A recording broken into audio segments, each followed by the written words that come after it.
Hi, I'm Jose Saldana. Welcome back to my daily devotion. I appreciate you being here. 2 Samuel chapter 23, verses 11 and 12. And after him was Shammah, the son of Agee the Hararite. And the Philistines were gathered together into a troop, where was a piece of ground full of lentils or beans. And the people fled from the Philistines. But he, Shammah, stood in the midst of the ground and defended it and slew the Philistines. And the Lord wrought a great victory. Sometimes what seems so insignificant to anybody else or to everybody else can be the most important thing to somebody. Principles, it's a matter of principle. It's a matter of sticking to what you believe in and holding on to it, fighting for it, even though anybody else might say this isn't worth anything. It's not worth standing for, taking a stand for. So people like, just let it go. But Shammah, he stood his ground and said, I don't care what you think it's worth. This is what it's worth to me. I'm gonna hold on to this. These are my lentils. This is my ground. This is what was given to me. This is where I eat, and this is where I make my money, and this is where I offer my offering to God. And so this means something to me, and I'm gonna stand my ground and hold on to this and defend it. For a lot of years, when we moved into this house, our dining area was like this longer area. And so my wife has asked, she's always wanted one of these long dining tables, one of these at the farm house or ranch house or country house or country kitchen, or one of these long dining tables that seat 8 or 10 people. And she's always wanted one of these, and especially now that we have a daughter, to eat dinner with together as a family, a place to gather and be there together and to do projects with her or color with her and all these other things that you can do at these long family tables. And we had a dining table, and it was more, or it is more suited for gathering and playing games and things like that. And she said it's not quite as mature as I feel now. It's not very family oriented. And I want to create this space. And so she's always been asking me for one. And I'm like putting it off. Like, no, you don't even sit at that table over there. Like, when you start sitting at that table, show me you're going to use that table over there. And then we'll talk about getting you a new dining table as soon as this is worn out.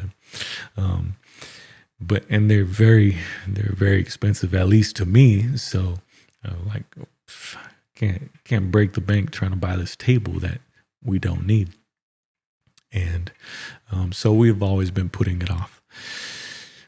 But in the meantime, we had been saving a lot of money because we wanted to bless the church with new toilets. The toilets that were in the church were broken, always clogged and jiggle the handle, and they were causing a lot of problems for a lot of people a lot of time. And we wanted to bless the church with these new toilets and to make sure that they were high quality. And things were come up where it didn't look like we were going to be able to supply those things. But she stood her ground, and she said, no, I'm not allowing a low quality toilet in the house of God. If I'm going to bless the house of God, it's going to be a top-notch toilet. The house of God needs to be magnificent. We need to give God our best and put our best foot forward. And so I'm going to make sure that I bless the church with the absolute best toilets I can find at the best possible deal. And so took a number of days, 4 days, 5 days, and she's been shopping around and calling everybody within a 25-mile radius for looking for the best deal on the best toilet. And finally, she found one. Great deal. Got all these California rebates and stuff for saving water and energy and all kinds of.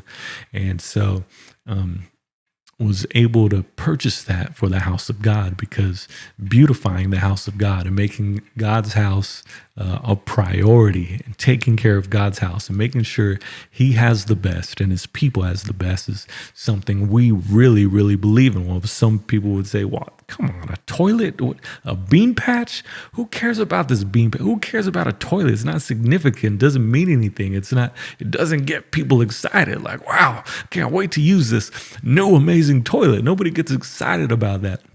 Insignificant to most people. Who cares? Why would you fight for that so hard? And why would you hold on to that? Like, let that go.